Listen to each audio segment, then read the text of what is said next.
honoring the legacy and the impact of the Latino community here in Kansas City.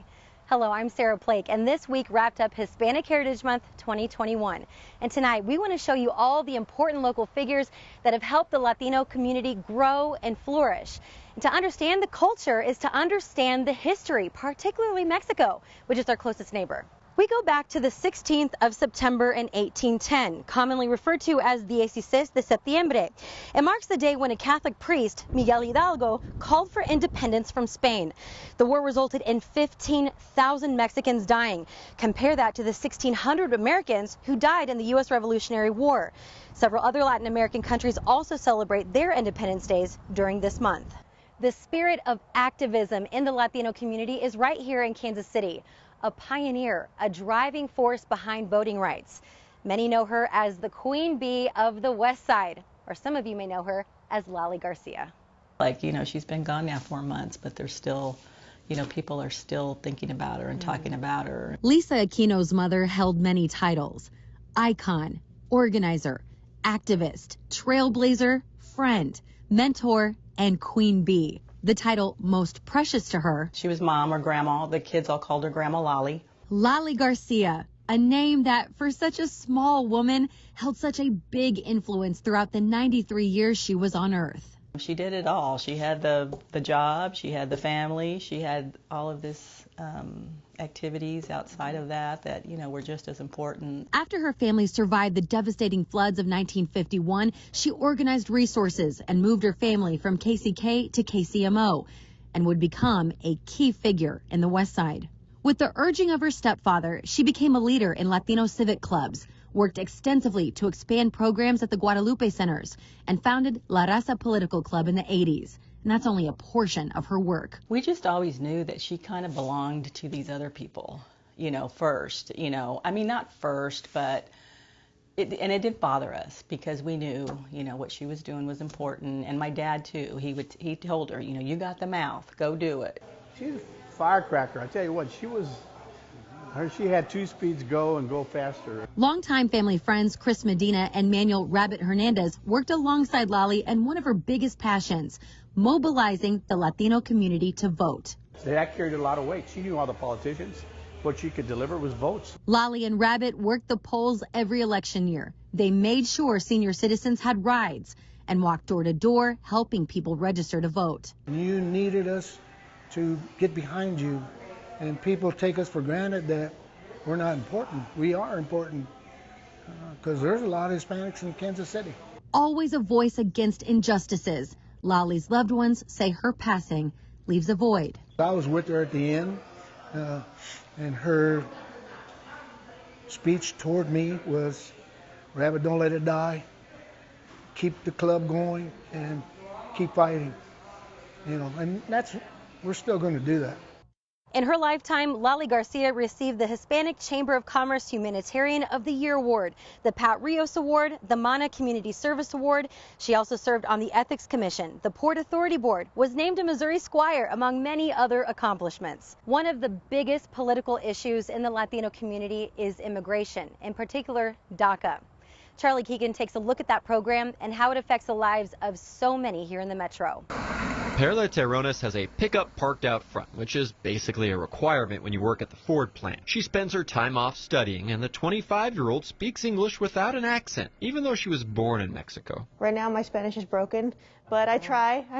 Terrones is American in every way, except on paper. And that's my sister. Because her mother brought her here illegally as a baby. Majority of times I try to hide it. This time, Terrones is sharing her background, which includes the fact she now has legal status in the U.S. through a program called Deferred Action on Childhood Arrival, or DACA. It temporarily defers deportation for people brought to the U.S. illegally as children, allowing them to get a driver's license and legally join the payroll at U.S. companies with a work authorization card like this. It's just one, a whole circle. You got to go through a whole bunch of loopholes. The key word is temporarily. Terrones has to renew her status every 2 years. DACA offers no pathway to citizenship, and policies can change with new presidents or court rulings. The design was to give these people who are part of our community stability and predictability.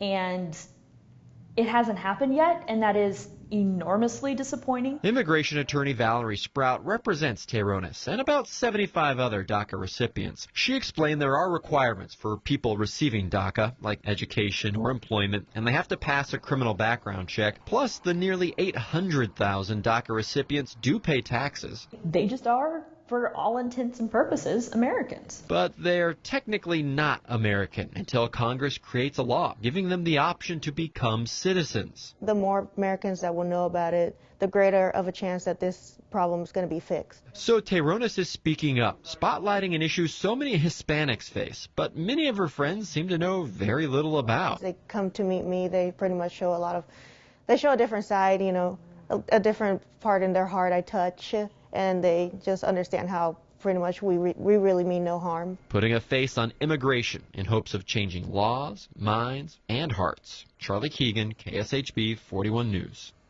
Let's take a moment to explore this issue. Most lawmakers representing you in Washington, D.C. say DACA is not the best solution. Some Republicans say DACA sets a bad example. Some argued President Obama didn't have the authority to create the policy in the first place, but the Supreme Court has kept the policy on the books. One proposed solution you've probably heard of before is the DREAM Act. That idea would give people like Teyrones a pathway to becoming a citizen. Congress has debated versions of this bill for 20 years and it's never become law. A 2021 version of this bill is in front of lawmakers in D.C. right now. Family and friends are so important to the Latino community, and we have several cultural centers here that support those strong ties.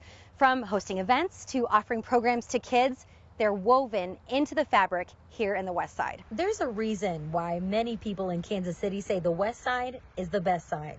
Having access to the culture, you know, the Latino community got here in the early 1900s, Mexican immigrants, and to this day you still have fiestas, you still have restaurants with food, culture, music, and it's still, you know, we've been able to hang on to that and preserve it. Chato Villalobos continues serving the neighborhood he grew up in as an officer for the Kansas City Police Department at the West Side Community Action Network Center. The center started as a community policing strategy in the 90s to address crime and neglect. When I came back down here to work, I got to become a part of that. Like, instead of being an occupying force as a police officer, we became partners with the people who are already here. What started as a resource for the Latino community grew into a movement, empowering neighbors to take control of their block, welcome and help new immigrants settle, and open a day laborer center. They say crime went down more than 50%. We are able to embrace the neighbors, to embrace the old generation with the newcomers, to be part of this proactive community. They do food distributions, back to school events, rally to get seniors vaccinated during the pandemic, while partnering with other powerhouses in the community.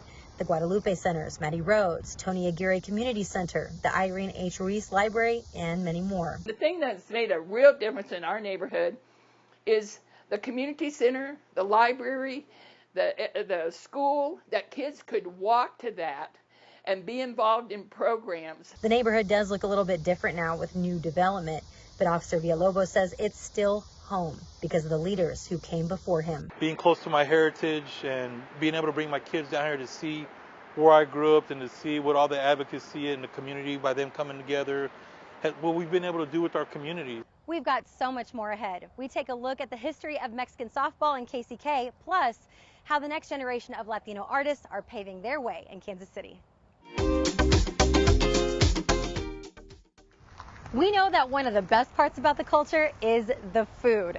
The recipes are rooted in the history and the stories of each family.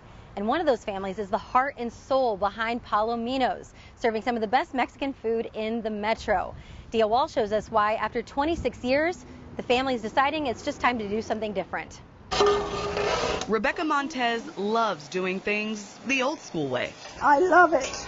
I'm kind of scared on those other ones. They're so too fast for me, I guess. A fire was lit for her over the stove back when things were slower. We're going to make chile rojo, and that includes chunks of pork, guajillo, onion, garlic powder, salt, bay leaves, and cubito. A recipe that hails from her roots in Mexico. You know, I was young when I came over here. I was 13 years old, but I learned it from my grandmother. And this is my grandmother that my mama tells you. She was the one that introduced cooking to the family. My mother and my father on Sundays gather at her house, and every time it was a different dish. Her husband, Jose Angel Montez, had a different journey. So when he came here to America, he was 16. Captured in this photo before his life-changing trip to the country where he met the love of his life and opened Palomino's, a family-owned and operated restaurant with their daughter Veronica alongside them. I remember looking out the kitchen window, just, imagining one day I would be owner. That day came quickly, and Palomino's danced its way to success. In 2012, we competed in the Viva Los Reales Salsa Showdown competition. Mom and I were up all night making salsa. We beat some of the best in Kansas City. And when we got back, we all celebrated. We were just crying like, oh my God, we won a trophy. And then from then on, we continued to win that competition 4 years in a row. The restaurant has been honored in the City of Independence and by the Hispanic Chamber of Commerce in Kansas City. Even I did a story on their winning recipes back in 2015. So what's in it? I can't tell you that, but I will tell you it's a lot of love and fresh ingredients, fresh local ingredients. Now they're pouring their hearts into a new direction as the restaurant closes its doors for good. I plan on selling the tamales and bottling the salsa and having an online store. But it is bittersweet. I will miss my customers. They're like family to me. I think food is so important because it brings people together. I mean, who doesn't want to eat? Even if you're not hungry, you're like, dang, that smells good. I gotta have a taste. A darn delicious taste, too, thanks to abuelas, past and present. Abuelas are like the heart of the family, and they know how to cook. So whenever an abuela is cooking, the family comes around. It just brings everybody together. We make food with love, I think. A love that will last even once the lights here at Palomino's turn off. Dia Wall, KSHB 41 News. Still ahead, the story of perseverance in the face of racism and how it played out in an iconic KCK softball league. The Latino community has a legacy of sports here in Kansas City. Born out of segregation, it turned into a tradition where players could express their identity and culture. Megan Abundas introduces us to players from an iconic fast-pitch softball league here in KCK. The Mexican-American Fast-Pitch Softball League did more than just connect communities across state lines. It gave way for rich tradition and culture, and that's still carried out on this field right here. Damn, boy. Well, you ain't throwing the ball in a long time. It's tough. Getting out on that field, hearing the crack of the bat, the slam of the ball into the glove, and it's an exciting thing. But these guys still got it. The Eagles, Locos, Aztecas, Amigos, Bravos, Angels, all Kansas City Metro teams. And they had their heydays back in the 40s, 50s, and 60s. Every game a true fiesta, but only because they were forced to make it that way. What's important to me is documenting the history of the Mexicano and other Latinos in Kansas City because it's underreported. Dr. Jean T. Chavez, a Kansas City museum curator, said this Argentine area was inhabited with Hispanic people looking for work on the railroad. They brought with them the love of baseball. But were met with segregation. Post commander there said, no, we don't allow Mexicans and blacks.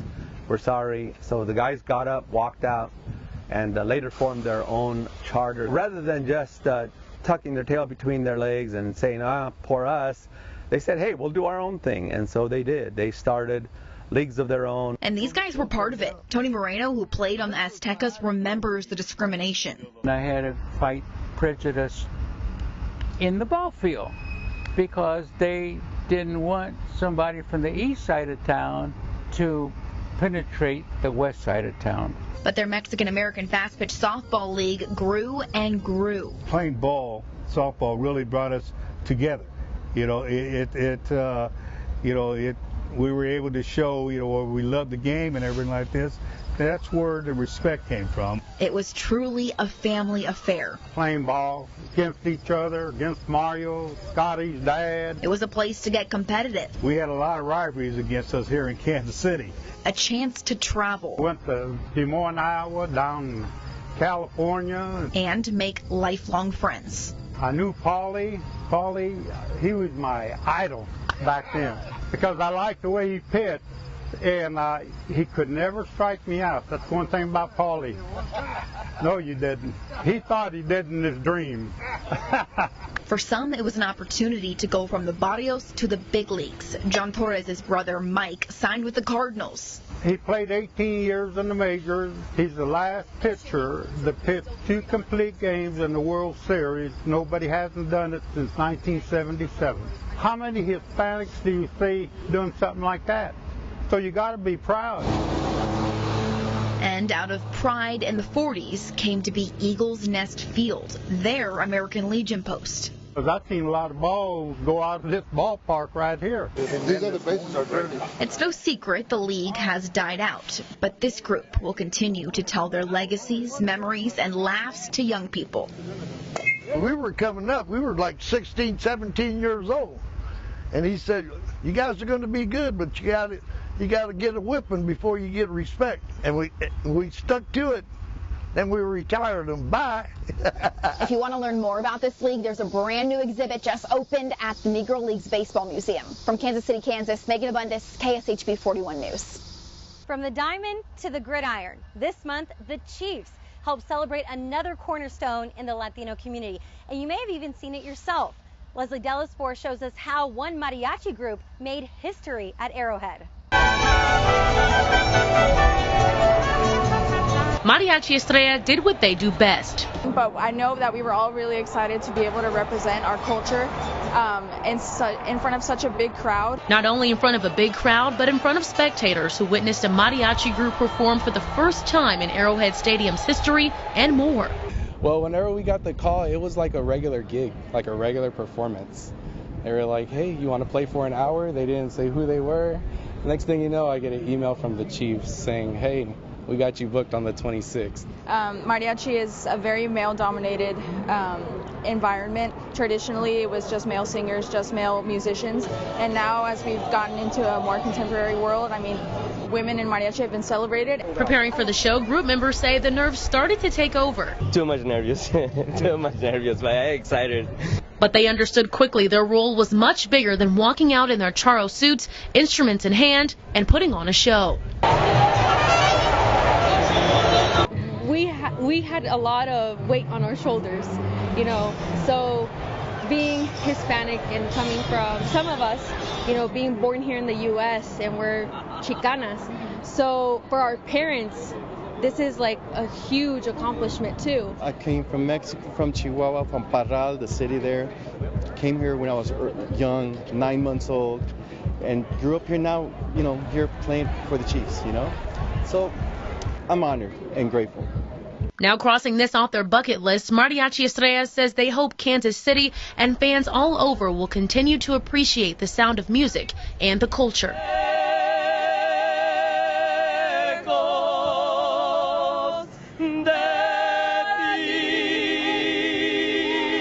In Kansas City, Leslie Delaspore, KSHB 41 News. After the break, we talk about the history of Latino art here in the Metro and how a new generation of young artists are paving their own way. Art is a way for many Latinos to connect to their culture and invite others to celebrate it too. Andres Gutierrez shows us the local efforts to encourage artists and how that art is showcased in the Metro.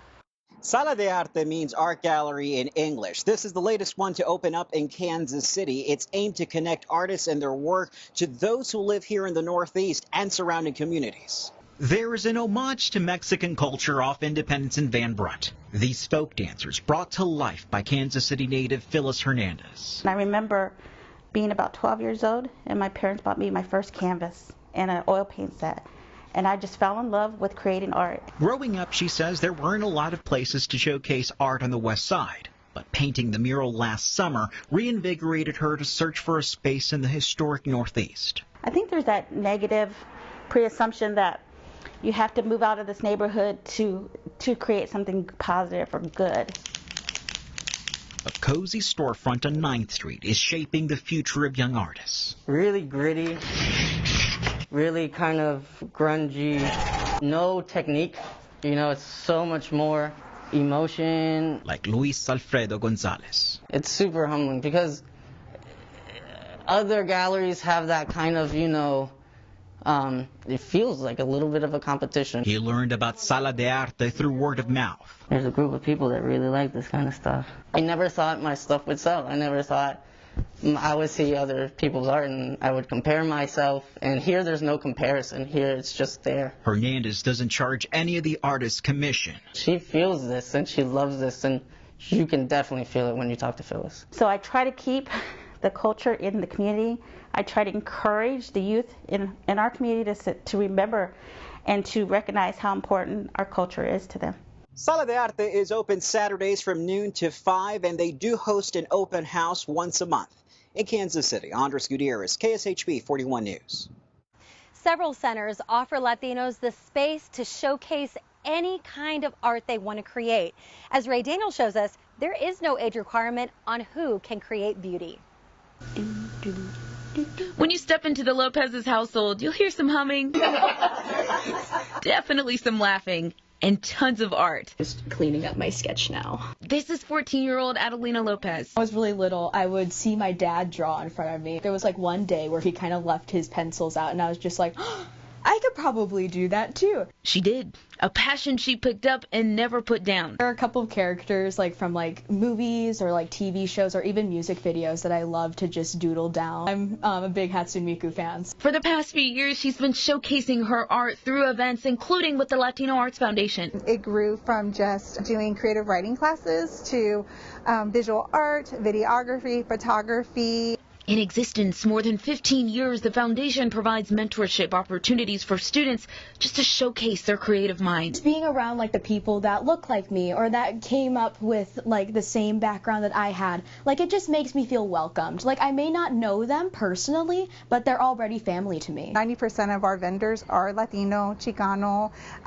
you know, from all different countries, and they're here to share their stories. They're here to share their food. They're here to share like the stuff that they make with their hands, and they hope that you support them. At events like the Latino Arts Festival for the past 5 years. It was a way for our art students to go ahead and have that feeling of being an entrepreneur. We've decided since COVID in 2021 to make that Latino Arts Festival smaller, and so we're doing mini pop-ups now. This weekend's gonna be fun. It is. Adelina will be showcasing her art in one of those mini pop-ups Friday. I can just see her like at the galleries, at the museums, you know, I know that's going to happen because I can see it, and just her spirit and her drive to be an artist is going to get her so far. For Adelina, the foundation not only provides a platform to do what she loves, but paints a bigger picture for her life. I wasn't always like this. I wasn't always as confident as I am now. Heck, I used to be scared to talk in front of a camera, or I used to be scared to like let my art out thinking that I was going to get shot down and I was going to be called stupid. But just knowing that like the Latino Arts Foundation will allow people to step out of that shell and will show people that, hey, what you're making is beautiful and you should share it with the world. It's that type of confidence the foundation founder hopes to draw out of her young artists. The reason why? Because I needed that. I needed that, and I never heard it. And no child should ever not hear it. Giving them the tools to create their own masterpiece. Even if it's one person, you're going to hear that you're amazing and you're phenomenal. Just means the world to me, and I feel like that there should be a lot more communities like that in KC. We hope you enjoyed this homage to the Latino culture here in Kansas City. The Latino community is a key foundation to the success and the continued growth of the metro as a whole. If you want to see these stories and more, be sure to head to KSHB.com. Thank you for watching.